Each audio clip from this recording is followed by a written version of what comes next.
folks,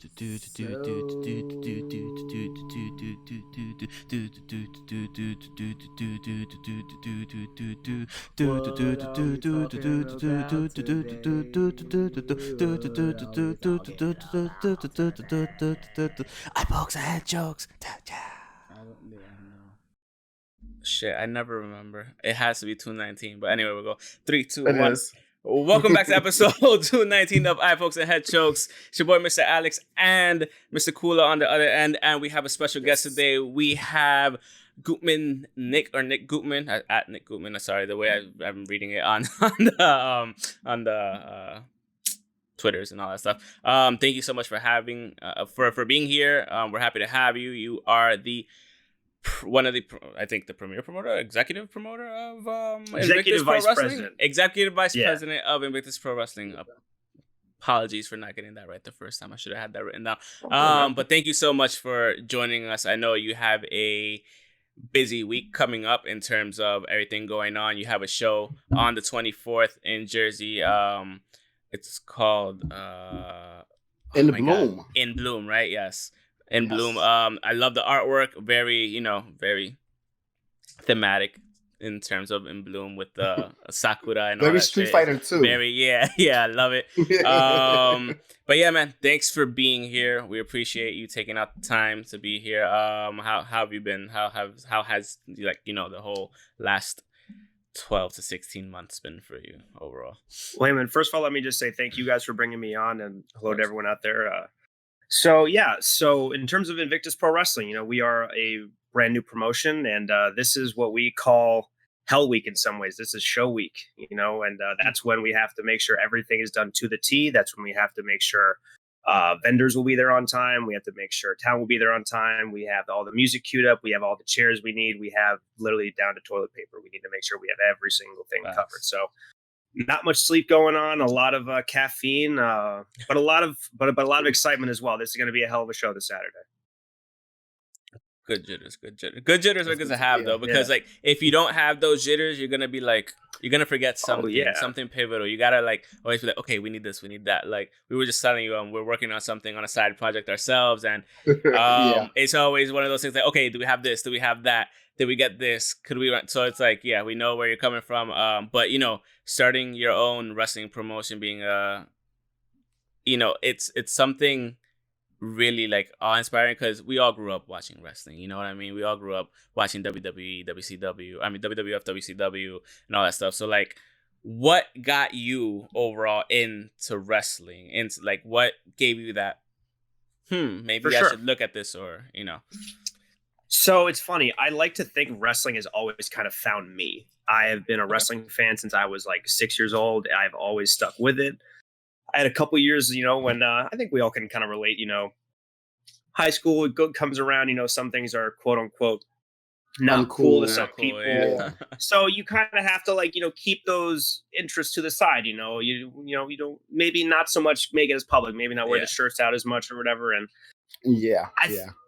so I think, when I got to college, I found this really good group of people who were down with wrestling, and I kind of rekindled that interest within a social setting. It wasn't just me watching it, maybe a friend or two there, but it was a real close-knit group of people, and I was loving the product. I was loving everything that was going on, but I would never, if you told me 3 years ago I was going to be involved in a wrestling promotion in any capacity, I would have been I'm sorry, what? I have to start off by saying this. I would not be here today if it were not for Alex Aceta, the OG of Invictus Pro Wrestling. He is the true man behind the operation. But I met with him at a very early point in all this, when Invictus was just an idea. It had not even been a registered company yet. It was wow. It was February of 2020. We were in a coffee shop. Alex and I went to college together. We had a mutual friend, so we met up, and he was telling me about this idea he had. And he was like, how can you get involved? What would you want to do? And what started as, me being like, hey, I can do some Photoshop, Thank you for the shout out, by the way, about the poster. That was yours truly. Yeah. I was like, I can do some Photoshop if you want me just to get involved. But I think naturally I became admittedly so obsessive with it, and I was very into it, and I was very eager to like get more involved and more involved and more involved. And fast forward after the first show, Alex and I had a sit down conversation. He was like, "You're EVP. You're the man behind the man." And it was like, you know, for me, I was like, all right, let's get going. You know, this is our time to really prove something here. And I think we have something very special over at Invictus. We have this rare combination of storytelling with people who are the next generation of stars who will see some of the people on our roster on mainstream television. I guarantee you in the next 5 years, I can guarantee you that. Between having this new breed of hungry talent, we also have that veteran presence of older talent who want to work with us, who have already been established around the Northeast, who are helping teach some of these younger guys and help them get their reps in as well. It's not just a matter of building new people. It's a matter of also having people learning off of each other. That's what creates a good roster. You can't have too much of one or too much of the other, in my personal opinion. No, absolutely. 100% yeah. agree with you on that. So basically, like, a good roster is a tight-knit team that basically can help each other out with one or several other different things, right? Because absolutely. It has to be like a team effort there. Oh yeah, I was just gonna say, you know, I think one of the biggest things that like the team behind Invictus kind of like takes pride in is the fact that our locker room environment is not only friendly but very welcoming, and like the morale is very high. It's, you know, people joking around, but also people like asking for, you know, tips about something, you know, throwing ideas at each other. It's people who are eager to be there and excited to be around one another. It's not this you know, one person against the world mentality where people are in their own corners, you know, like not making eye contact or anything. You know, we're show day is fun and stressful, but it's also like just a great time to be with all those people. We're excited to honestly just have the talent we come in because we like them being around. It's a big thing for us. We don't want to just work with people. Like, yes, of course, talent is, you know, one of the end all be alls of booking people, but we also don't want to book people who create a negative environment in the locker room. Absolutely. And I can imagine through like creating all of this, like your process of learning this is like greatly expanding by working with all these different types of wrestlers and the roster and other people that you invite onto the shows. Because thinking about it, like you said, you do have your veterans, you do have the newer wrestlers. So I could imagine like you could take on the knowledge from the veterans that have been in different promotions, that have showed up in different promotions, and see how you could coalesce all that knowledge of theirs into your own promotion and see what can work, what doesn't work. You could just straight up ask them like, oh, hey, thinking about this, is this possible? What do you think? Did this happen at another promotion that you were at? Or so like I could imagine like the growth could be exponential for you guys overall in terms of like how you operate in the back.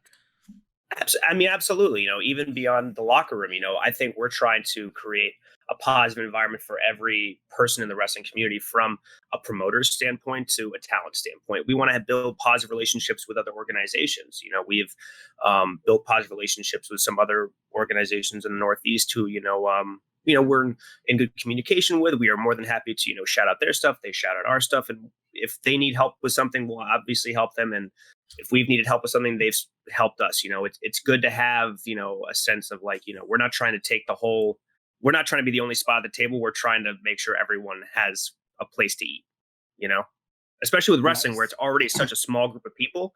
You need to be able to create an environment where everyone can be successful. We've seen where the pandemic has already created financial hardship on people and job opportunities taken away. With something like wrestling, where it's already like, if you look at wrestling from the 80s, 90s, and so on, it's losing money. It is, you know, it's not at 10 million people like, you know, in the Monday Night Wars era. Yeah, absolutely. It's not like that. So we got to hang on to what we got and try and even improve upon it. If we keep just being selfish, we're just going to keep going down.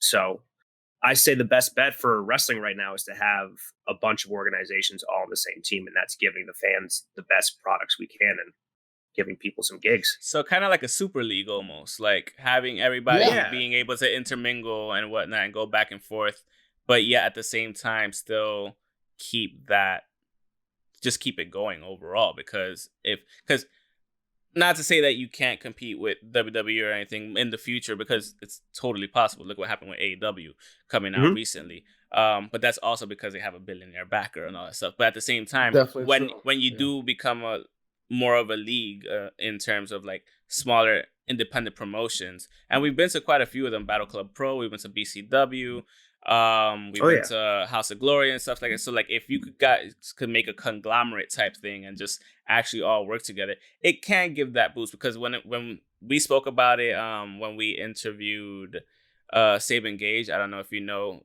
him, but we asked him the question like, what do you feel like? How do you feel when people say that the indies are dead, when that's actually the furthest from the truth it's ever been?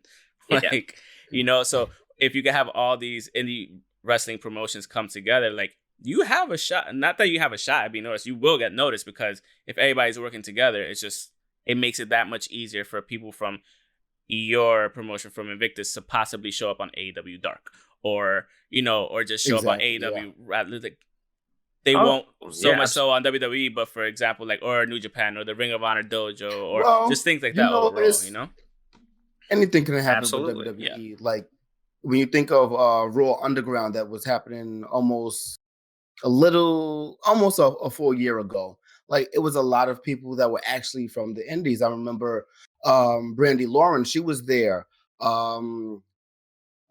Shug D, who most people know as Pineapple Pete, he left and he went there as well. So it's like anything is possible. It just depends on the actual circumstances of, I guess, getting talent or the production at the moment for WWE. So it's wide. Options are really wide. It's just about work, honestly, and I think that's definitely gonna keep going with you guys. No, I mean, I sincerely appreciate that, and I agree with you. It's one of those things where we're almost taught from day one to like only look out for yourself in wrestling, and you know it's you know this is my spot and you can't get anywhere near me. And I feel like, you know, we sort of tried to change that narrative a little bit, and we tried to really be like, hey, like we're definitely open for, you know, like if you in any way if you want to know about some of the people we work with or something, or vice versa, it's like we're open to having these conversations, you know, from, you know, if there's only so many people in the Northeast, there's going to be some overlap, you know, and we're down to create these conversations. We've seen even, you know, how crossovers in mainstream television can be successful. You know, the buzz around when you know, AEW and Impact started, you know, having these little connections, when Thunder Rosa showed up from NWA. Like, we've seen how when these crossovers happen, there's a buzz that's created, but also there's like intrigue from fans. They want it. I don't think they want rivalry all the time. I think they want sometimes camaraderie and like joining forces like the Justice League. You know what I mean? Yeah. They want everything. That's what it is. They want every type of interaction that they can think of. We want the Bullet Club to be spread out everywhere, but we want them to be able to go from WWE, AEW, Impact, New Japan. Like, no matter what they do, as long as they have that TV time together in multiple different places, like that would be awesome. Feuds would be awesome too, but it's still like whatever we get, we want, but sometimes it's just watered down. Sometimes it just doesn't feel genuine. That's the thing that's missing a lot, is the genuity of things. But no, absolutely. That's like the main thing. It's just like, if you're gonna pull the trigger on it, exactly. Like, if you're gonna pull the trigger on it, you have to actually follow through with what you're saying. Like, yes, AEW Impact announced his partnership. In my head, I was not even announced it. They were like, you know, alluding to it. We've seen it on TV, blah, blah, blah. But saying names. Yeah. But in my head, I'm like, oh my God, could like Sami Callihan face Jon Moxley one day? Could you know, could like the North show up in AEW one day? Like, I had all these thoughts in my head of like all these dream situations that could come up. And like, not that they've dropped the ball with it, but like Ace Austin, I expected him to show up sometime soon on Dynamite. He hasn't been there once, and he's a effing star. Yeah. That guy's a star. Definitely. He could easily fit in well on that roster. So I see stuff like that, and I'm like, they're not really taking the most of this situation. They're not. It's just, what is it? Just three people going back and forth? Like the Good Brothers and Omega going back and forth, and supposedly Omega's going to get the title. It's like, we like it, but we don't want that one. We want we want more. We want more crossover matches. We don't want the same guys that have the same crossover matches. Exactly. I completely agree with that. But yeah, I mean, hey, in terms of Invictus, in terms of the indies and people saying they're dead and everything, back to your original point, like, I don't agree with that at all. I think, if anything, this pandemic made a lot of people rediscover their love of wrestling because they were like, I miss going to a show. I have been watching so much old indie content because of this. I mean, that's what I did the first 6 months of the pandemic. I just watched stuff. And, I think that's what made us finally pull the trigger on our first show. I mean, full disclosure, our first show was supposed to be June of last year. It did not happen because, we literally laid in the down payment on the place. We had the card basically ready to go. COVID happened, so of course we couldn't pull the trigger on it. So we had to wait, and we figured, okay, maybe by the end of the summer something will happen. We were watching a lot of wrestling. We were getting eager. There's my cat. Yes. Oh, it's a big kitty. He is. Hang on. Oh, come on, buddy. Hang on. Sorry about that. That's all good. So finally we were just like, all right, we have to do something. We have to just, and he sits on me like a bird. We have to just eventually do something, and that's what led us to our first show. And now that you guys have gotten some solid entertainment out of this, I think it's about time I got him out. All right. Eruption happened. Eruption was September 27th, 2020. It was our debut show. It was a sold out show, which was shocking, to say the least. And it was just, full steam ahead from there. I mean, once we got that first show, I don't want to say out of the way, but I want to be like, I think once we kind of got that rep in of like, all right, this is what we have to do to run a show. This is where we maybe drop the ball a little bit. This is where we definitely succeeded. It's all about just working from there. And it's been all uphill ever since. And we started off already on such a high. We walked away with so many talent being like, this was a blast. The fans were awesome. You guys treated us awesome. It was just it's a great day. That's good. And it's about getting the ball rolling at the end of the day, for sure, because for the longest time with this podcast, Koola was telling me, yo, let's do it. Since we talk about this all the time, let's do a podcast. I was like, yeah, whatever. Let's do the podcast. So, like, I think about like 6 months straight, yo, let's just do a podcast since we talk about it. We watch the pay-per-views, this and that. You got the network. And I was just like, and then one day I was just walking down to meet somebody in Midtown Manhattan. I'm just walking, and I hear a song, and something in the song just makes me just pull out my phone, and I just text him. I'm like, all right, we're doing the podcast. So once we got to the podcast, like we were doing the first show, we're like, all right, we'll give ourselves 10 episodes. 219 episodes later, you got, so it's pretty much the same type of thing. Because we were just like, man, sometimes, you just got to get the ball rolling. Sometimes, got to stick with it. You got to start. Sometimes starting is the hardest thing. It is, yeah. Oh, absolutely. And sometimes once you get started, it just becomes like addicting to do. You get so you're like, your brain starts just like not only easier, but like you're also just get so like more like engaged in wanting to make certain things better, make certain things bigger and more, like you just your goals go up. And I think that's what happened a lot with Invictus. I think I saw a starting point, and I think I only continue to get hungrier for more for it. Nice. You didn't see a finish line. You just knew that you didn't want to stop. You wanted to be better, bigger shows, more entertainment, more stars. Like, absolutely. Yeah. That's exactly like our other projects that we were doing. We were filming over the weekend, right? And just being antsy to get a lot of things started. It's just like you said, like you just have to do it. It has to be that first thing you do. Like the first thing is just everything easy. Everything is a lot easier after the first try. You get the first thing out the way, and you don't want to think of it as getting it out the way, but you're getting a lot out of the way. You're getting you get to go on to the next step after that. Yes. You're getting the first increments of knowledge of whatever it is that you're doing. You get all of that first, and then you can use that a second time and be better. Exactly. Like I couldn't even sleep before the first show the night before. I was just like, I was I was up. I just kept rechecking things. I was checking the weather. Like a part of the day was supposed to rain, so I just kept rechecking everything. And like now, like I guarantee you I'll sleep fine before Saturday because I'm already like content with where everything is. And like I know at this point, like, okay, like we're at this spot right now in this show. We have been in this spot before in previous shows. We are completely okay. Yeah. So I'm all good, especially for the success that's going to come from this show. I mean, you know, it is our biggest show to date by a very large margin. So I'm very proud of that. And I'm like, no matter what happens, this is not going south. It's going to be awesome.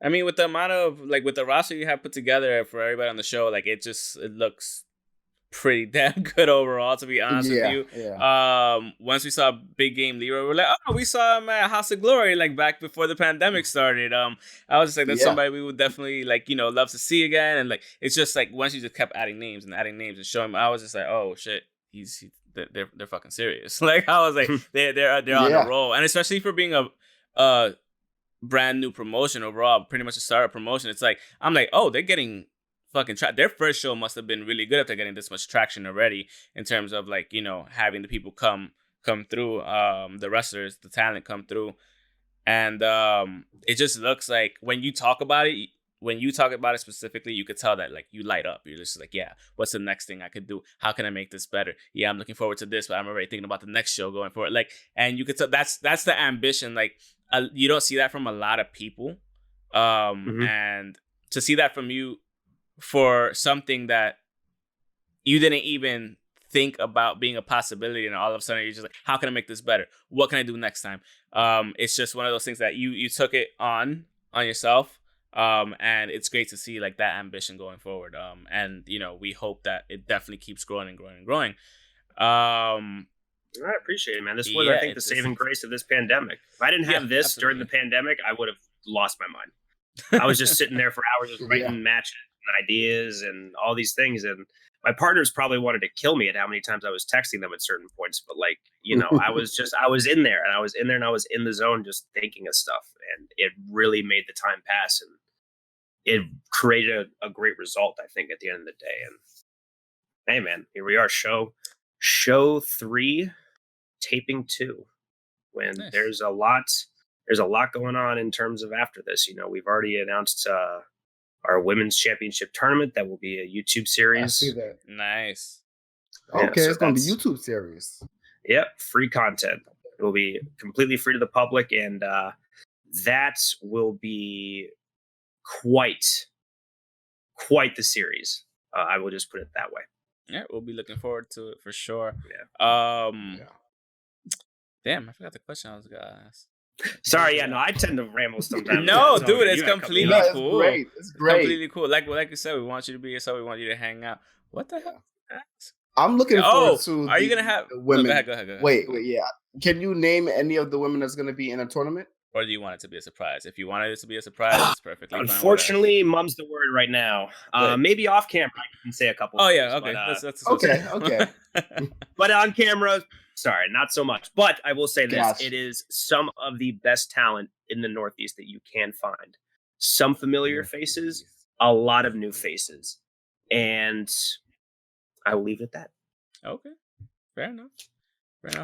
Do you have any plans to have a I'm trying to get some names in my head. Do you have any plans to try to have a show in NYC in the near future? Because that's obviously the goal in terms of like indies, because you have the population base, and it's huge in terms of wrestling. Like we just go to Legends sometimes for one of our friends podcasts. Like they have at Legends NYC, and it's a huge amount of people that go there every time for pay-per-views when, pre-pandemic and now,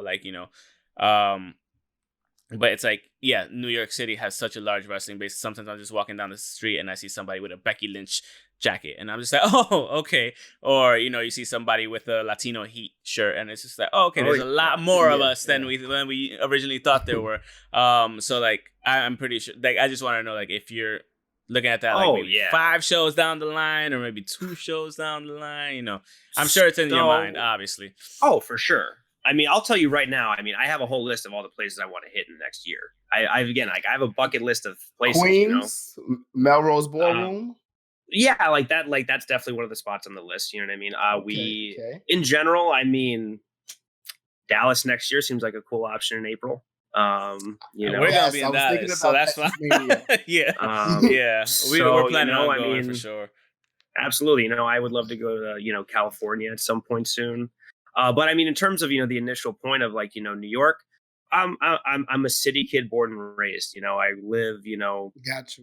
I grew up, on like 96 and Riverside for a while. Like I've always been in the Manhattan region, so it's like I would love to do something on home soil, man. This would be a dream. Got to talk to the higher ups who are limiting us right now to make sure that is not happening anytime soon. This is true. This is true. New York City is sacred ground. Yeah, it is 100%. They are really, really limiting us, and also in general. I mean, New York has a lot of strict policies from a promoter standpoint with wrestling. So, as soon as we can, and as soon as it's feasible, absolutely. We are in there, and we are doing something. If not Queens, Brooklyn, I would say is the next best thing. We are trying to really. I mean, we're trying to hit the two areas where there's a lot of fans, and those are really some diehard areas. Absolutely. So those are 100% on the goal list. I mean, I would love to do Vegas. I would love to do Atlantic City soon at some point. Like I have a lot of spots where like I've already, I would like to say I have some leads on some of these places. So there are some like, I'm always talking to some people. I'm always, trying to see what the options are. So, Invictus could be hitting the road, as soon as the world opens up. And we have some cool stuff planned in general, even beyond In Bloom. In Bloom is very much so the starting point for 2021 for us. Good. That's good to hear. That's good to hear.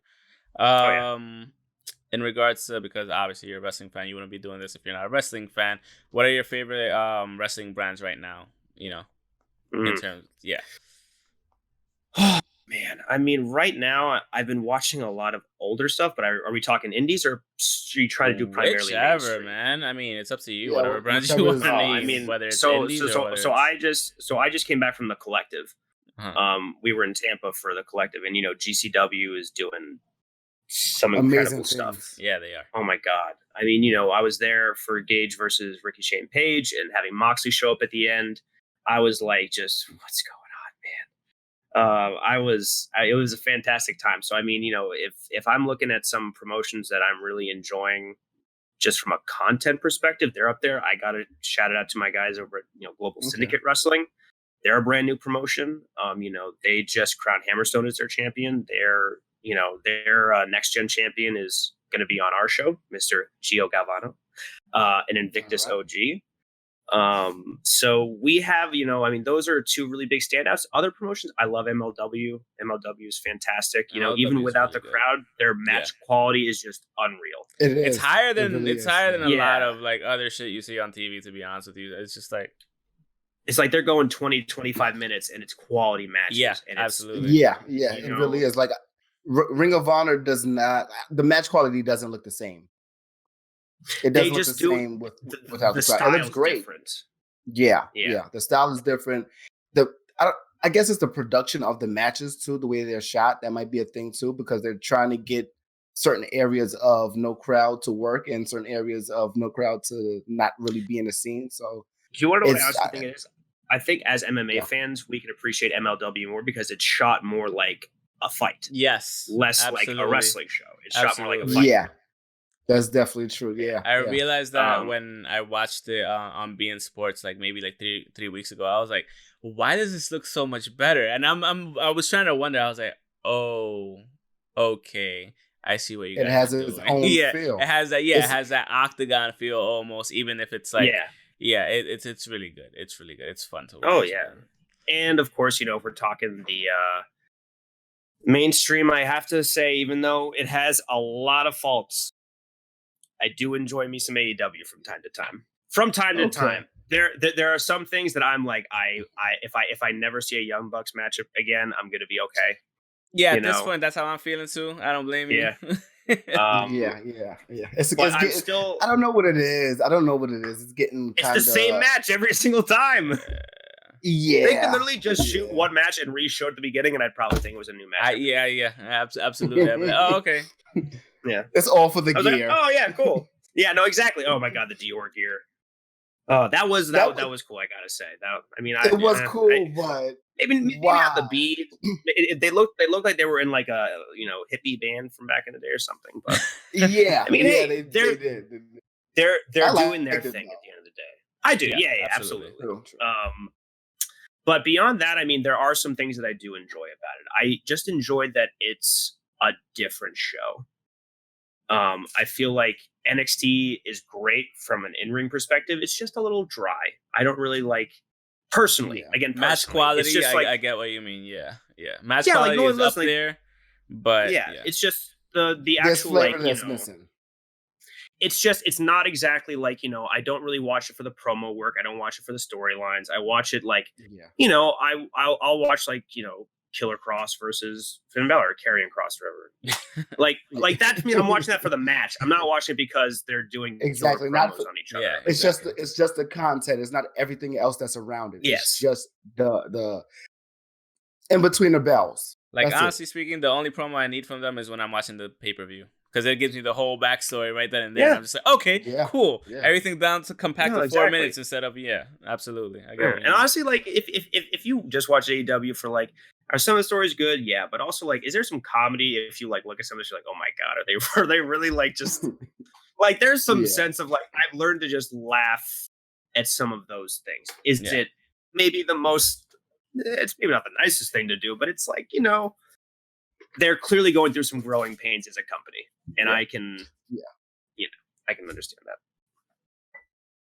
Yeah, it doesn't look too bad though. It looks like they're handling things, but having Mike Tyson show up one week, having Shaq show up one week, it's like it's entertaining at the end of the day. It's like junk food wrestling. Yeah. It's like it's bad for you, but it tastes good at the time. I don't know how to put it. Yeah. No, I get it.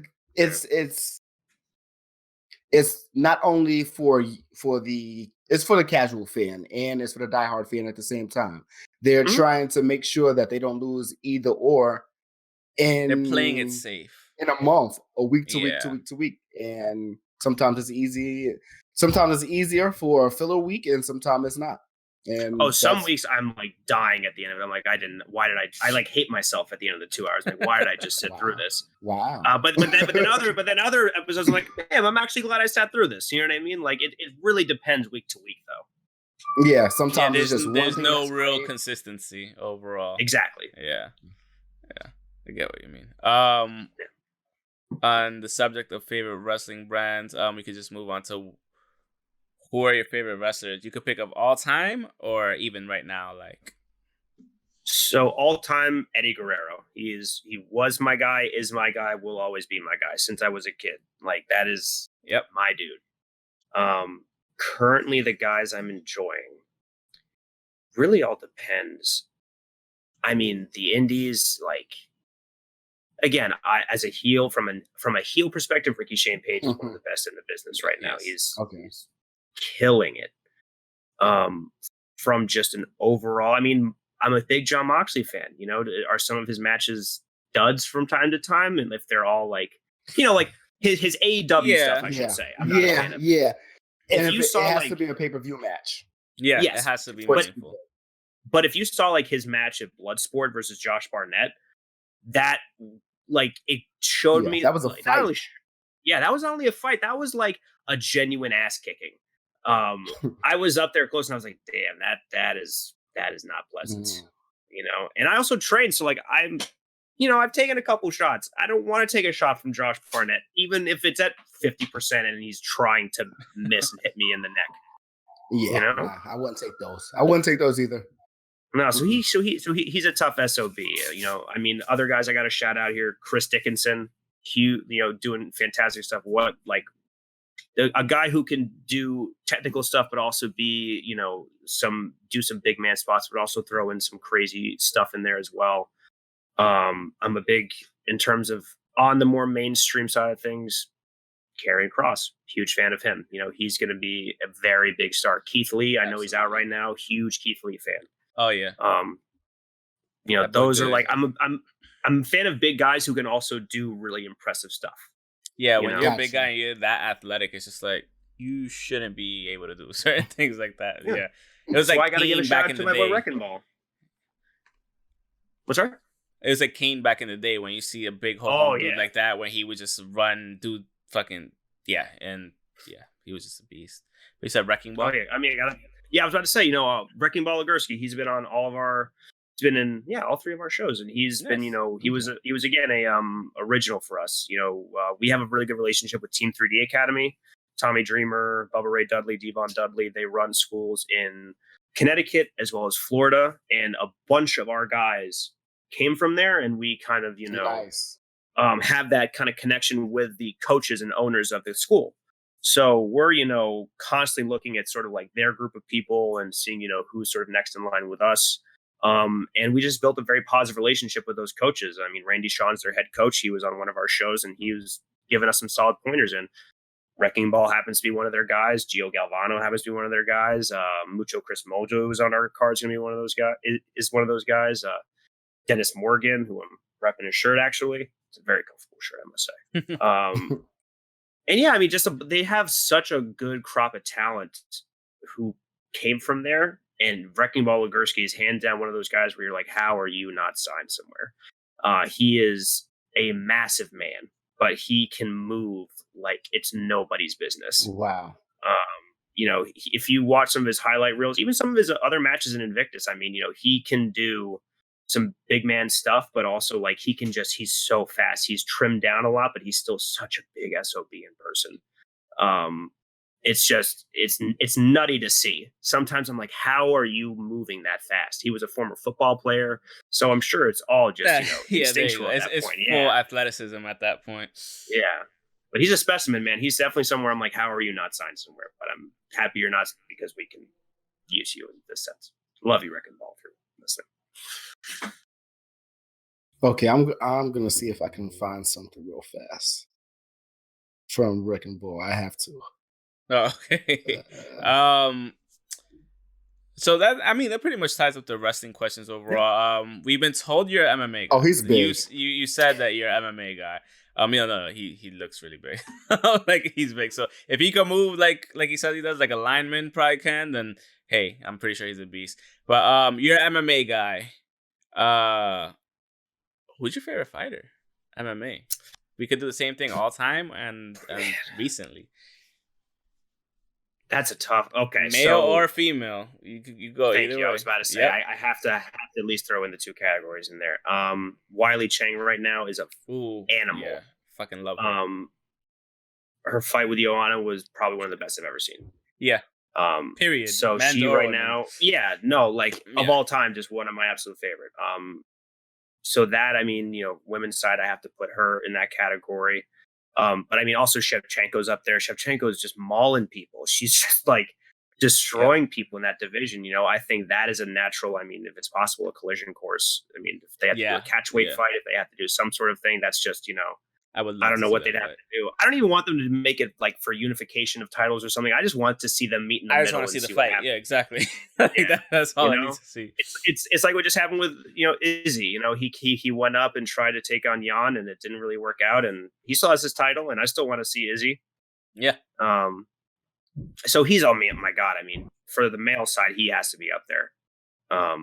What a specimen.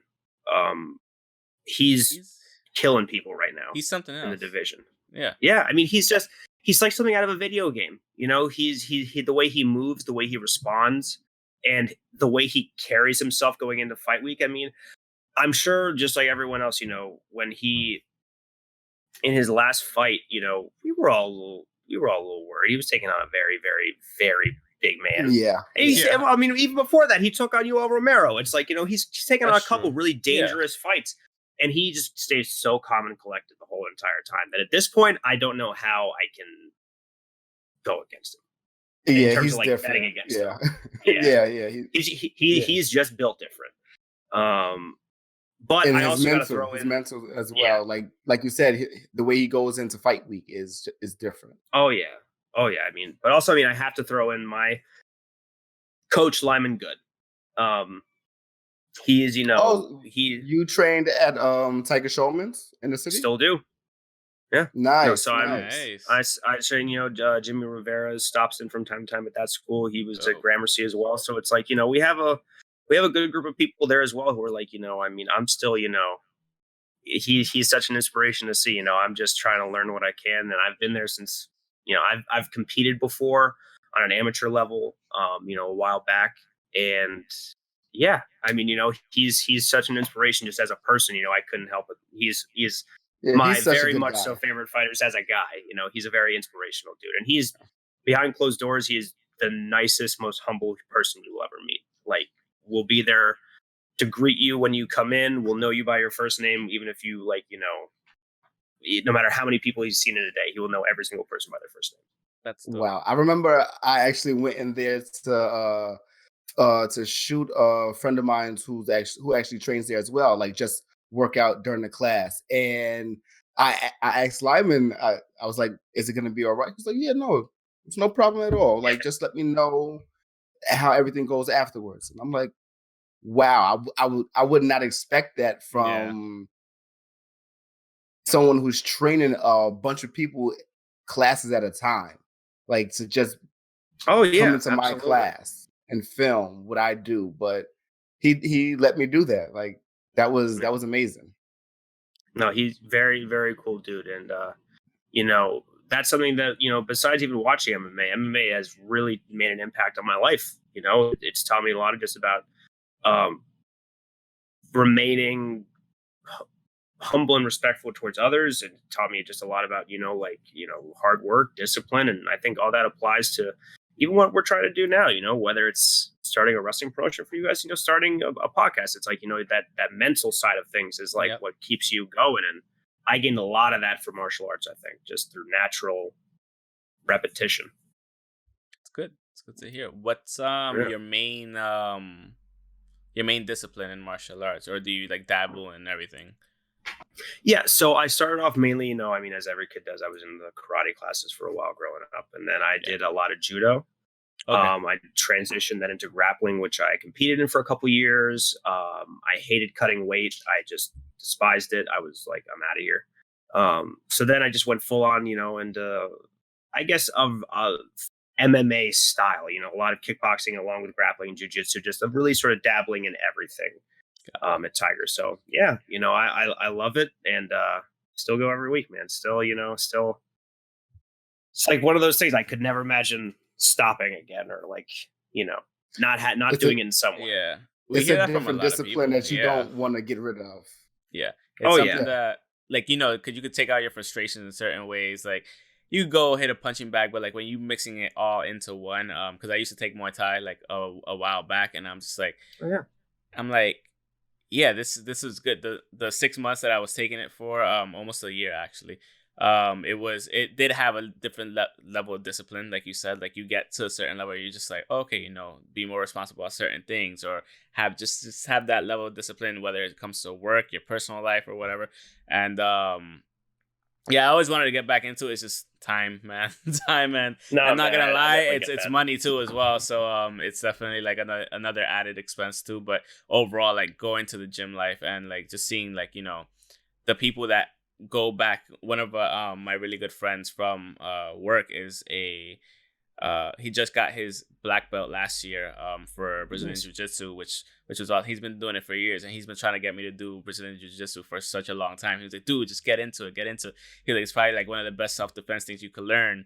And I do want to get into it one day, but I'll probably just do it like after I move or something. I don't know yet, but I definitely want to get into it. I definitely give it a shot. For sure, man. I mean, there's plenty of, especially, tri-state area, there's tons of awesome spots. Yeah, absolutely. Yeah, absolutely. So, man, always a good thing to do. That was the hardest thing that I had to give up during the pandemic when all the gyms closed. Like, oh yeah, that like mental and physical release of just being in the gym and like working hard. Mentally, it screwed me up badly. Not even gonna lie, it was not easy, just sort of sitting at home and not having a way to let out that. Yeah, it's like, what, like, you can work out, but what exactly are you gonna do? Like, it's a different type of workout that you can do in the house. You can do like calisthenics and push-ups and sit-ups and things like that, but it's not the same. Bag, you can't roll, Absolutely. you can't grapple. Yeah. You can do but so much. Exactly. I also do a fair bit of like powerlifting kind of stuff too. So like, like even when I bought some little weights and stuff like that, but like, I'm used to like, I didn't get fatigued really. You know what I mean? I was working out, but I was just like tired. I wasn't like pushing myself, and if part of me felt frustrated because of that. So like, when the gyms opened up, man, I was living in there for the first couple weeks that they were open, man. I was like, just don't contact me. I will be here just sort of catching up on everything. And man, now that they've stayed open, it makes me feel very at ease because I was worried when that second wave hit that something was going to go down again. Yeah, absolutely. Absolutely. Yeah. All right. So I have a question. Sure. What are your goals for the what are your goals for the promotion as far as booking, like next 5 to 10 years?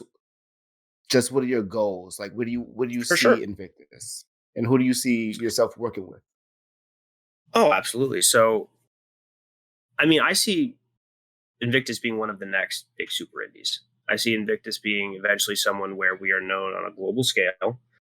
I see Invictus being a place where talent from all over the world are going to want to come to perform, not just in the Northeast, not just guys who maybe are trying to, are at a certain tier in their career and they want to maybe elevate a little bit. I want it to be like the destination where people want to be. How we do that is continue to put on quality and impressive content and matches that the fans want to see. It's not easy standing out in a crowd, especially in indie wrestling. So we need to find what we are good at and really just, maximize that as much as possible and continuing to improve in other areas.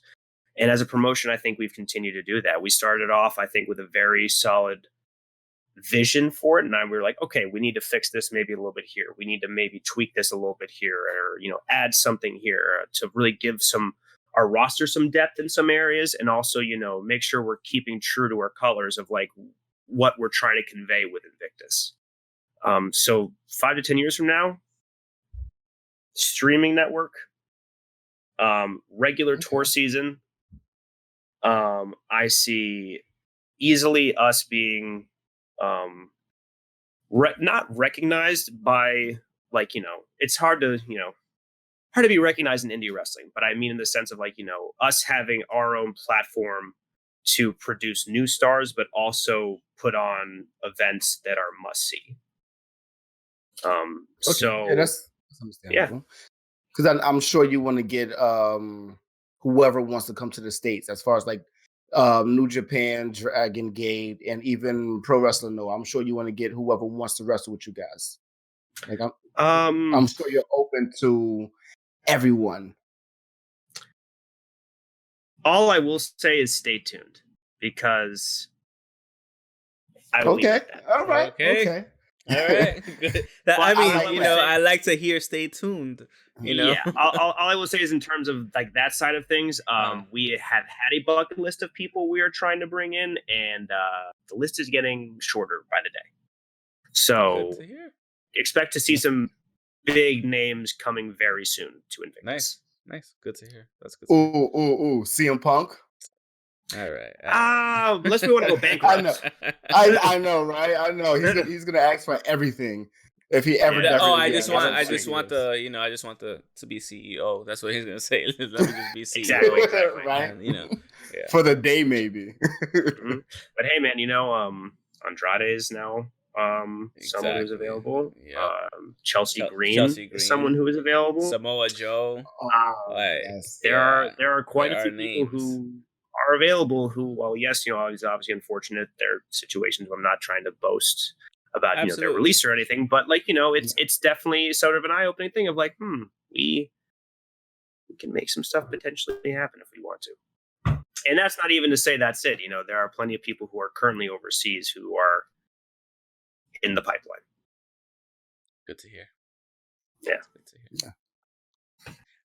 I'm glad to see that like you got all this going in such a short amount of time, to be honest with you, because it's like in terms of a indie promotion, like you guys just seem like you're already ahead of the game of so many other smaller promotions in terms of how you're doing things and how you're going about it. Because if you're already telling me stay tuned, or instead of, oh yeah, you know, we hope to have, no, you're telling me stay tuned. And that's already a big difference from, yeah, we hope to have something down the pipeline and whatnot. But like, just how do you deal with the light speed, like, or just the exponential growth you seem to be having already in such a short amount of time? Like, how do you not get too far ahead of yourself or too big on the ego? You know what I mean? I mean, and I think that comes back to martial arts, being humble and all that stuff and whatnot. For sure. Actually, I was just going to say, it comes with, I think, just having a fantastic team behind you. I think we all balance each other out. It's the primary team is, you know, myself, EVP, Alex Aceta. He is head booker, head promoter. He is the man truly behind Invictus, you know, who brought in me, who brought in Ryan, who is our chief marketing officer. It's the three of us primarily who are all together. And I think when one's too ambitious, the other one's there to like reel the person in a little bit. And when one person is like, I really want to do this right now, and the other person's like, let's do it in 2 weeks. And then that person's like, okay, that makes sense. You know, I think, and also like if one person's stagnant where it's like, yeah, this is fine the way it is. And we're like, no, we have to even push this further. We have to see what more we can do. It's like, we're all sort of helping find that balance with each other. And I think that's the best thing that we can do for each other, because we all bring something unique to the table. You're a tripod. That's what it is. Yeah, exactly. You're a fucking tripod. Yeah. If you saw the movie, you're a fucking tripod. Like, if you know what we're talking about. But no, yeah, that sounds great, because it's like that balance is needed, and we like just off of what you're saying, we have that same sort of balance with the film project that we're working on. Like, I have to check him, he checks me, somebody else checks both of us. I mean, it's like, you know, you got to go back and forth and be realistic about things, but at the same time, while being realistic, don't let the ambition fade away either, because absolutely there's ways to, okay, you guys could all be down to earth, but it's like, no, why aren't we pushing this? And to have somebody like you said, you'd be like, no, everything's fine, but you know, you could come up and say, no, we gotta do this, and then the other person agrees. Like, you need that balance for sure. And for sure, if that's working and it seems to be working very well, then hey man, just keep it going. Don't let anybody stop you guys from becoming that, you know, what you envision 5 years down the line, with having your own streaming platform, with having possibly your own app for everything. Or, you know, it's just one of those things. It's really good to see such a short amount, three shows, and you're already like getting this far ahead. It just shows that, honestly speaking, I would say, like, it shows that New York ambition, like, because everything's quick. You got to get things done quick here, and a lot of people don't notice that until they move here, or until they're here for a couple of days. It's just like, oh my god, everything moves so fast. It's like, yeah, because we need it now. We need things to happen, even though, you know, it's one of those things where you can afford sometimes to slow down. It's like, what, we only know one speed for the most part, you know. So it's like, it's for sure. All, you know, it's 100% go. Yeah, it's a 100% go. And we're also the kind of people where, like, we're used to like having other people, like, you know, like if we don't do it, someone else is going to step in and take our spot. And then, you know, it's like, you know, you have to capitalize and like keep that momentum going, because you are always worried someone's like right, you know, on your tail kind of thing.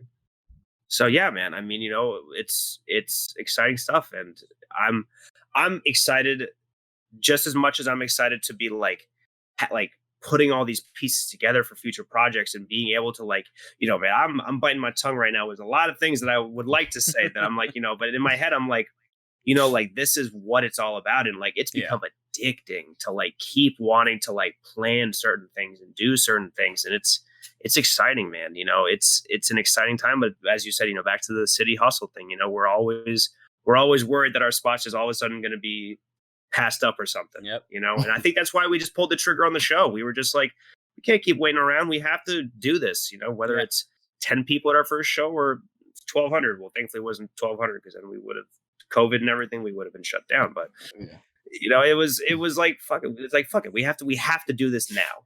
You know, we have to do this. Otherwise we're just going to be old news. We can't be a promotion that's like advertising that we're the new promotion, and then we never have a show. You know, we have to like just get our feet wet and go. Yeah, it's definitely true. You have to have the work. You have to show it. You have to you're already getting that name for yourself, but you have to show and prove.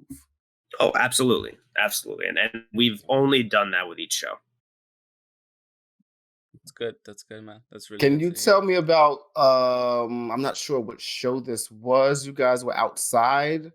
I see Wrecking Ball versus Clipper Jones. Oh, Can you tell me about that show?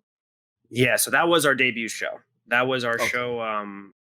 You know, I mean, the stories has been said, but I will happily like, not even like, you know, in the sense of like it's very well known, but like it's worth quickly touching on. We had a venue snafu out, and we had to completely set up shop in a new like location of New Jersey. Wow. And it wasn't like, hey, yeah, you'll drive an extra 10 minutes. It's no problem. It's like, no, you're going to have to like now go another hour out of your way to get to our show. Wow. Yeah. And it was on a farm. Yeah. We had I see the big thing of the hay bale. Wow. Yeah. So basically we had to just figure out at that point, again, it was like, you know, put up or shut up, or we had to fold and walk away because we had basically our old venue. They had a COVID crisis and they had to shut down again. And we were like, well, we have 2 weeks and we have to find a new venue. And we just literally hit the ground running, and we're just like, we have to find something that will accommodate the people that we have, the talent that we have, and be outside and all that. We found this farm, and you know, it was out of the way. It was not perfect by any stretch of the imagination, but it definitely got the job done. And I think that was honestly a testament to like the Invictus way of like, you know, if you do not make it happen for us, we will literally do whatever it takes to make it happen. So I like it. I like it. Like, you know, I mean, it's a hustle, man. You just gotta get it done. You gotta get it done. Meanwhile, you fast forward to like 2 months later, we have our second show, November Rain, and it's at like an actual sports facility. There's an indoor like vendor station and bar area, and like it's a very nice laid out place. And we like just wanted to keep telling the talent, like, I promise you are not walking back to the same place. Like like this is not where the we're farm. going to be. Exactly. Like, you know, you ain't jumping off a cow. It's fine. Exactly. But honestly, the cool thing is about all that was like the talent, like we were so worried how the talent were going to react to the farm. Like, it's your first show. You want to make sure the talent are taken care of. You want to make sure people have their space to like do everything they need to do. And we're like, man, they're going to be on a farm. They're going to be so pissed. Like, you know, we were kind of kicking ourselves about it. They took one look at this farm. And they were like, we see haystacks. Someone's going to be thrown into that shit. You know what I mean? Like, and that's even in that match. At one point, Wrecking Ball Gorilla presses Clipper up and just tosses him on the haystack. So it's, you know, like they improvised and they made it awesome. And if it weren't for the fans that day too, man, the crowd, we were so fortunate with that crowd, man. They were so good to us, and they were so good to every single person. You know, there were some people there who wrestled, like, you know, there were some people like Clipper. That was his first match, and the crowd still met him with very open arms. And I skimmed through it. That does not look like a first match performance. Team 3D Academy training, man. They do not let you anywhere near that ring until you are ready. Wow. So we've heard the good things about them. Yeah, we definitely have. Yeah, we definitely have. You know, he is one of those guys where like everyone walked away from that show and was like, that was his first match. Like people were like, this guy looks like he was better than some of the people who've had a couple dozen matches. So, and he's only getting better, man. He's like really learning his stuff well. He's getting those reps and goes back to that, you know, and he's going to be great. You know, he's like a couple other guys, you know, they still need to find their footing like everyone does when they're new to wrestling, but it only comes with time. But he's in a great starting point, I'll tell you that. Yeah, looks like it. It definitely looks like it. So definitely be on the lookout for him. And same with, you know, Gio Galvano. Big name I would like to mention. He just was on Impact recently. He was very, you know, one of the first people we talked to in Invictus. You know, he's Alex, the head promoter's like high school friend, middle school friend. So weird connections, man, weird connections that have made this all possible. The small world, man. The wrestling world is a very small world at the end of the day. It's very small. Yeah. And a lot of the times that right what you said at the beginning of the podcast, it's like, okay, yeah, you fall out of love with it. Not even that you fall out of love with it, you just stop watching because it's not the cool thing to the mass population of high school, but you find your team, you find the people that like what you like, you find other wrestling fans, and it's like, okay, we do still exist. And for sure, sometimes you inch your way back into it. And there's so much camaraderie there. When you do find people who love wrestling, it's like it's like you could have known them for 5 minutes, but you're talking to them like you're best friends with them. Yeah, exactly. You know? It's one of the best things about it, in my opinion, just that natural connection people can have. So that's what we're here for. I always thought, like, if y'all could nerd out about everything else, anime or whatever K-pop band or this and that, like, why can't you nerd out about wrestling? You know what I mean? I'm like, in the open. And I mean, obviously it's a way more accepted thing. You hear people talking about wrestling on the subway now or outside in a park and whatever. Like, it's not as, you know, hush hush as it used to before. Like, it's open out there. Everybody knows wrestling's a thing. But before, it's like, y'all can be nerds about everything. Let me be a nerd about what I want to be a nerd about. Like, regardless if it's gaming, anime, wrestling, or all three combined. Like, it's just, you know, it's one of those things. But it's dope to see it now. And especially you giving the chance for people to nerd out even more with Invictus is an awesome thing to see, and very, very very, very fun to watch you talk about it, to be honest with you, because like like I said, you could see the general excitement once you start talking about plans you had and things you can't talk about that, you know, that are coming down the pipeline. You could see how excited you are, how much work you put into it, and it's really a fresh take, and just like I said, very fun to watch you talk about something you're very passionate about, especially, you know, this is like your baby, so, and you want to see your baby grow, you know, so it's really cool to see that. I really appreciate that, you know, and that was like, you know, I think the biggest, I said this at the last show where, you know, I opened up the last show. I was very lucky enough to open up the last show when my family was there.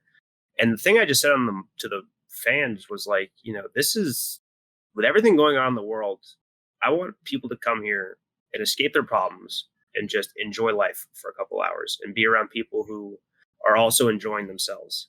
Whether you're enjoying, doesn't even have to be the same match as me. I could be there to see one guy, you could be there to see someone else. But the fact that we're there, and the fact that we're just enjoying and getting lost in this moment, that is the kind of magic that we like to make, you know. And I think we all felt that feeling of like, we want to find our camaraderie in wrestling, and that's what we're trying to create with Invictus, like a community of people where like you can all nerd out and have a great time and just enjoy yourself with whatever matches on the card, or all of them, you know. Yeah. So back to MMA, we do have UFC 261 coming up. Same day, actually. Same day. So I know you're gonna have your hands full with your with the promotion and you know, in bloom, but at the same time you get to chill later and you get to watch UFC afterwards. So, I'm gonna be cracking open some cold ones. I'm good. Exactly. So it looks like a really good pay-per-view. I'm just gonna run down the card real quick. Down the main card. At light heavyweight, we have Anthony Smith going up against Jimmy Crute. After that, we have at middleweight Uriah Hall going up against Chris Weidman. After that, at women's flyweight, one of the three title bouts. You have Valentina Shevchenko defending her flyweight title against Jessica Andrade. After that, you have Weili Zhang going up against Rose Namajunas for the strawweight championship, and then you have the main event. You know, the meat portion, the meat platter. Kamaru Usman defending his welterweight championship against George Masvidal.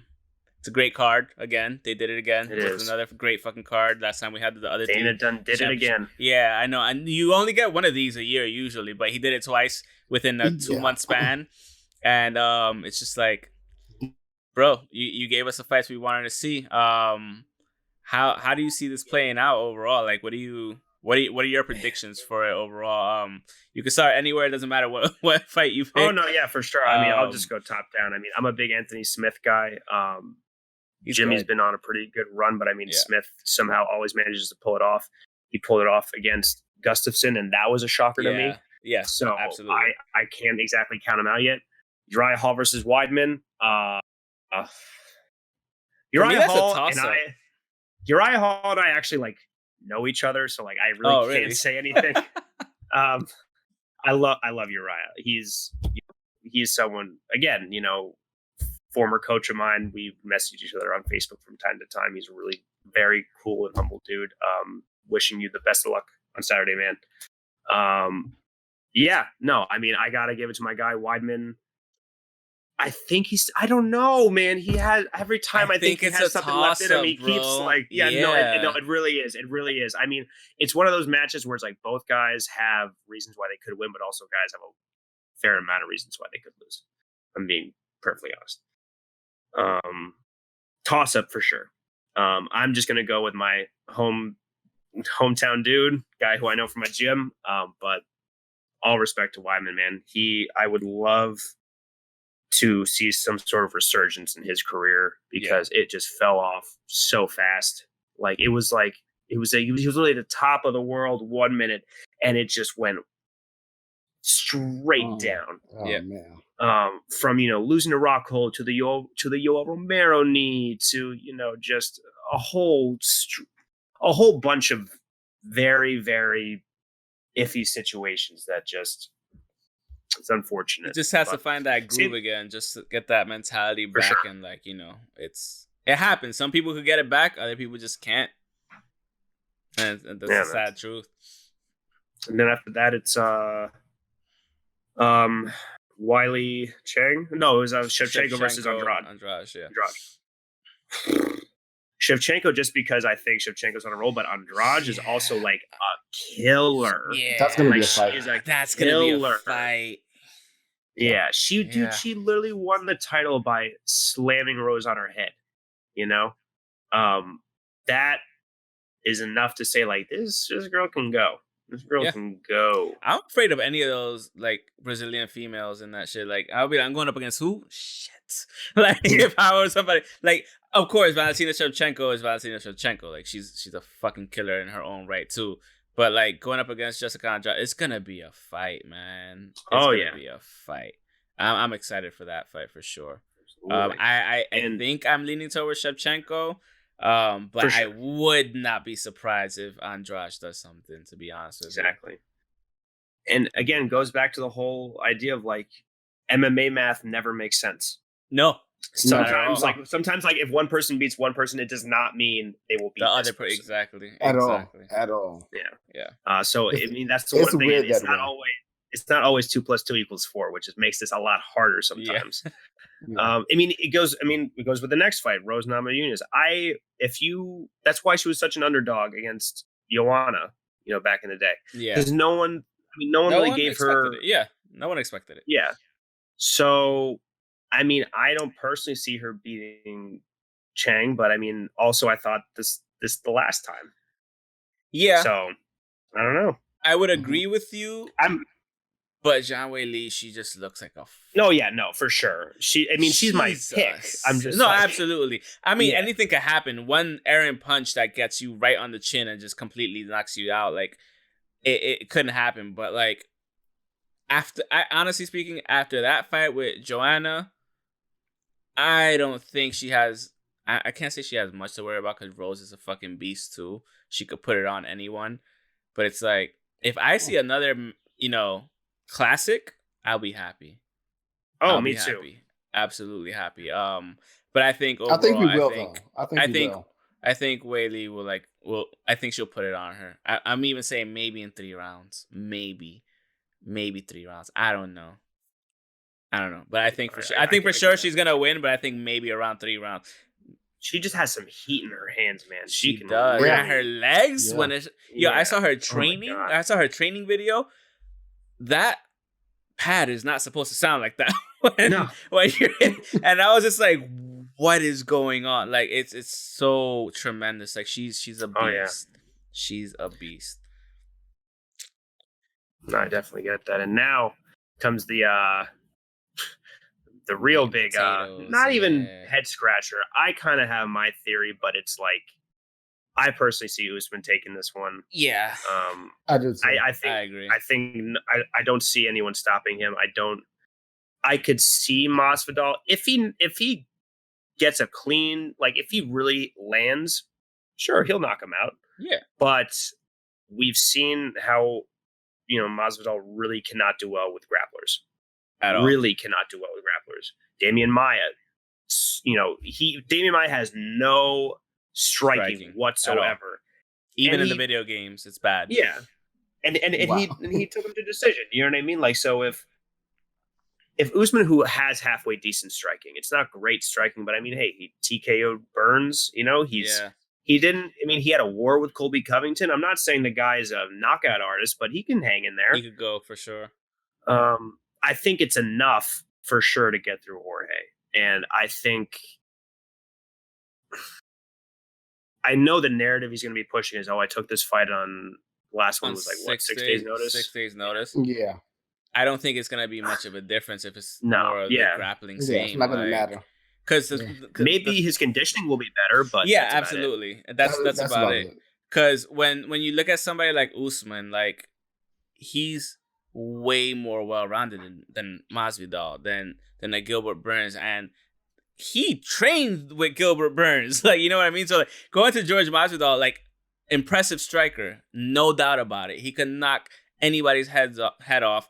And he's a beast when it comes to striking. But like you said, Usman, can he hang in striking? Absolutely. But he puts everything else together, and the adjustments he makes mid-fight or between rounds is fucking insane. Like, you saw the adjustment he made with Gilbert Burns in the last fight. Like, it was phenomenal, and he put him down with a jab.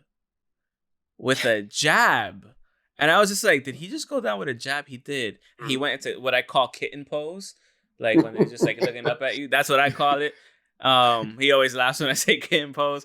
But no, yeah, it was just like he just took him apart. And I could kind of see Usman trying to prove it in a striking battle this time around too. To say, hey, I'm not only about grappling. Because he's going to play on the, I only had 6 days notice thing. And he's been playing on that the whole time. But it's like... Yeah. I don't even think with 6 weeks you could beat him. And like you said, Usman's just on another level. Yeah, even when Woodley was champion, I saw an old interview a while back where he was like, "Who do you not want to face for your title?" And he literally said Usman, and he ended up facing Usman, and he lost the title. It was just one of those like, people have known this guy is no joke for a long time. Is he the most entertaining fighter? No. I will be very honest about that. But does he know how to win? Yes. Yeah. 100%. As long as you come out with a W at the end. But the thing is, he does it so dominant too. It's like looking at a welterweight version of Khabib. Almost. I mean, nobody's gonna match Khabib in terms of intensity and grappling and all that stuff and wrestling, but he's right up there though. He's not far behind in terms of like pure dominance. Yeah, he might have that one on his record, but he could easily be 19-0. And the man's just a beast, man. And I can't wait to see this card. It's such a good card overall. Like you said, gonna pop some beers and shit. Like pop open some beers and drink and watch this because I'm excited for this card. Like you said, Dana, it's gonna be a great night. Dana did it again, and I'm pretty sure the prelims are just as good. I didn't bother looking at the prelims, but I'm pretty sure it's just as good overall.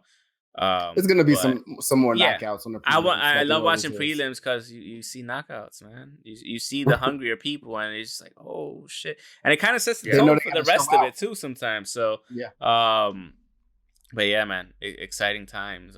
2 really good UFC pay-per-views, like almost back to back. I think the last one that had 3 title fights on it was what with the Gilbert Burns, wasn't it? I'm pretty sure, actually. Yeah. So that was February. Is he? No. Oh no. That was the one after. Yeah. Right. The Izzy one was the one with the championship fights. But yeah, man, I'm excited. This looks really, really, really good. Hey man, it's a great time to be a fan of combat sports again. Absolutely. That was taken from us. That was a tough time. And boxing just has to get it together. It's just boxing right now. They have to get the YouTubers out of there. They do. So moving on to that, because you saying that overall, like I was skeptical about the whole Jake Paul Ben Askren thing because it's like, okay, you're fighting a wrestler. He has no hands. Yeah. You haven't fought a boxer. You fought a basketball player. I don't even know who did he fight the first time because apparently he's 3-0. Nate Robinson. Oh, the very first he time fought I have no idea. Deji, which is a YouTuber. Nate Robinson, NBA player. And Ben Askren, a wrestling coach with a dad bod. So it's like, who just had hip surgery. So it's almost like, and everybody's like, "Oh my God, is he the real deal?" No, he hasn't fought. Here's my question for you: what occupation is his next opponent going to have? Is he going to be apparently he's supposed to be cashier? Exactly. Everybody GameStop employee, like exactly. Like, is he gonna fight Roaring Kitty or some shit? Like, it's just, I don't know, man. Is he gonna fight Biden next? Like, you just don't know, and people keep wanting to take it seriously. Like, okay, does he have intangibles in terms of boxing, and does he look good? Like, yes, he can move very well. He can throw a jab. He's been training. You could tell he's been putting in the chain, but he hasn't fought a boxer.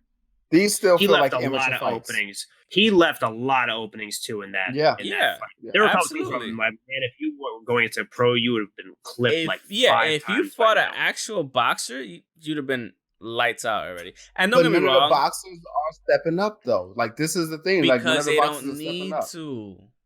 Well, shit, they do. I mean, if you're throwing out the money, yes, and you're right, they probably do just shut them up and shut it down. Absolutely. Just to shut it down, but like, don't they say the bullies don't feed into it? Don't they say to ignore the bullies? You know what I mean? Yeah. This is how I see it with this. I feel like if you give into it, it's just gonna continue this terrible, terrible cycle. That's why Dana White's just like, just ignore him. Like, just ignore him. But at the same time, it is definitely a money grab for everybody. Absolutely, it's a money grab for everybody, and I'm not mad at that. If Jake Paul wants to step in an Invictus ring tomorrow, I will happily accept the invitation. I'm just saying. That's what I'm saying. I just don't know if he's the best for longevity. Yes. Yeah. I think he's not going to be an ambassador for the sport. He's not. Yeah, I think what Triller is doing, he loses, he's gone. Yeah. I think what Triller is doing is cool. Sure. Like the Triller Fight Club, I think that's a great idea. Like it's cool. You go with the concerts? Just tone back on the fucking concert. Like dial that shit the fuck back. Because last time we had only 2 concerts, we had 17 the other day, and it's just like, how it was entertaining, but it was just like, no, I don't want. I just wanted to see the fights. Maybe just book some more fights. Yeah, it was making me angry at some points. I had it was in the background. I'm just gonna mute. I kept texting our group chat, and I was like, another fucking concert. Like, I was getting pissed off about it. But beyond that, like, because the first one it was way more entertaining because of the fact that, you did have people performing, like, maybe 1 or 2 songs, but it wasn't a 20-minute set. And it's just like, I thought this was about fighting, not about Justin Bieber. It's clearly like that is clearly not catering to fighting fans. They're just catering to like tweens who purchased the pay-per-view for Jake Paul. Yeah. Like the ones who want to see Justin Bieber perform. You know what I mean? Like, I don't know. And Thriller is a music. It was originally a music app, so it was understandable. But at the same time, if you're trying to change the game in boxing, a different product. Yeah, if you're trying to change the game in boxing, focus on it. Yeah. Yeah. Yeah. You know, he doesn't he have a music career? Doesn't he do music too? Who's that? Oh, Jake Paul. I have no clue. I try not to listen. I know nothing about anything about him. Oh, okay, I don't know either. I just know they're on YouTube. That's pretty much okay. Then never mind. Yeah. I just know one got a stunner at WrestleMania, and the other one is a fucking a jackass that thinks he. But I do have to say, Ben Askren, you severely let us down, my friend. Absolutely. Yeah. You come on, man. It also looked like he took a dive. It looked like he took. He says that he didn't, but it's like, I don't think it looks like he did. Yeah. Because a lot of fighters, a lot of MMA fighters said the same. They were just like, it wasn't even just a dad bod. It was everything. He the body that he walked into the ring with looked like he just did not care about anything. Yeah, it looked like he literally got off the couch. Quick check. Yeah, and I get the hip surgery thing, but if you have that, take it easy. Don't answer the call. Yet. Yeah. But they already have a show for June. I think in his head, he was like, you know what? I might not get this call again. I need to just do this now. Yeah. I just need to take this L before because he was already retired. He was already never going to fight again. He was like, all right, I'll take $1 million plus to take this fight. If I win, if I win, great. If I lose, whatever. He doesn't seem like he cares. And that's, I think, the worst part. Yeah, and that's the thing. You can tell that he don't care. So it's like maybe it was rigged. Maybe he did take a dive, but no, he just didn't care. Yeah, it's probably like, that he didn't even care to get up.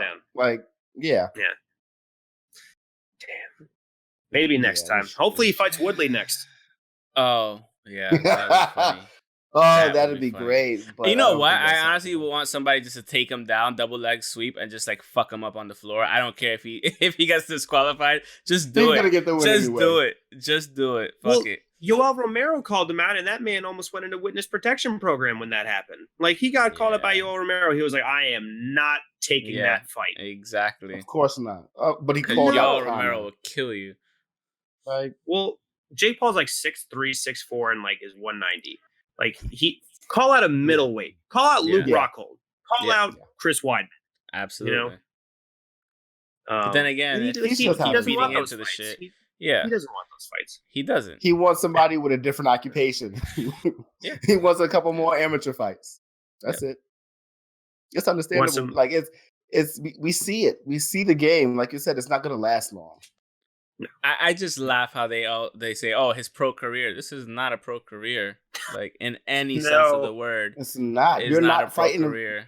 You're not fighting actual registered pros in that have boxing licenses. Like you're not. So until that happens, cool. But hey, if he does do the damn thing and he takes on someone legit and he wins, shows that he has heart, you know, man, all respect to him. You know, at that point, I'll shut my mouth and I'll happily let him do his thing. But right now, until then, it's just quicker cash grabs overall. So it's just that's what it is. I mean, hey, he's making his money. Cool, make your money, bro. It's fine. It's all good. But just don't be a dick about it. Like, that's it. Just don't be a dick. Just to be a dick. Like, yes, you're making money. We understand that.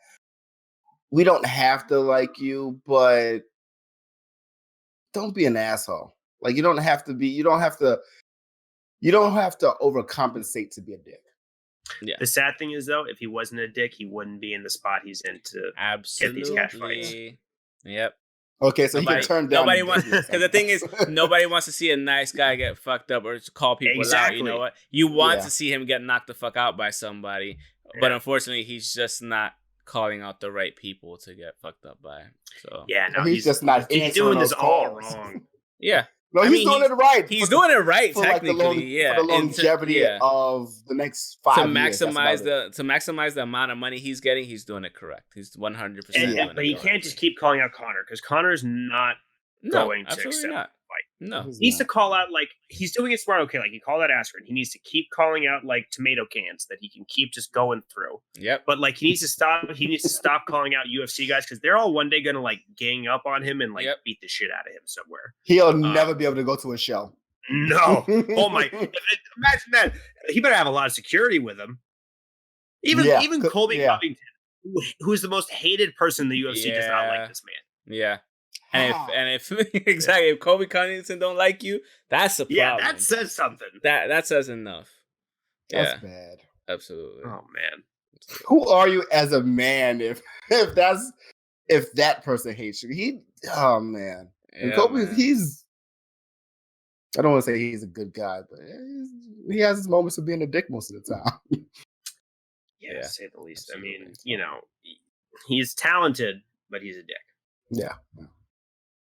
Yep. Can't say I've yet to see the talented part for Jake. I've only seen the dick part of it. Yeah, so unless you show me the talented part of it, it's not going to even out. Yeah. Absolutely.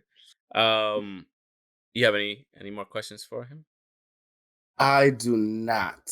I don't think I have any either. So with that being actually, said, yes, one more. I need to know. Don't need to know, but top 5 favorite heels. Oh boy. Ted DiBiase Jr. Ted DiBiase, I should just say. Randy Orton is up there. If I am going to throw in an indie guy, I have to throw in Ricky Shane Page, but I'm going to keep it relatively. MJF.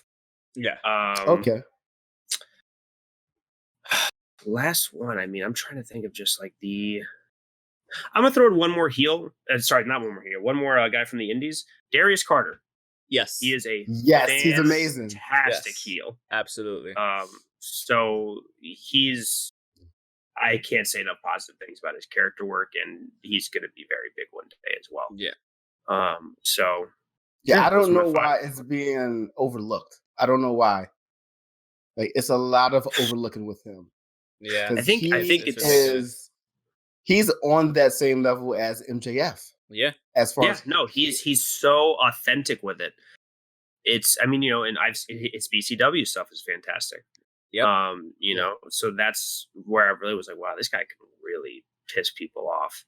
I think it's just a matter of being in the right place at the right time. There's so many heels out there right now.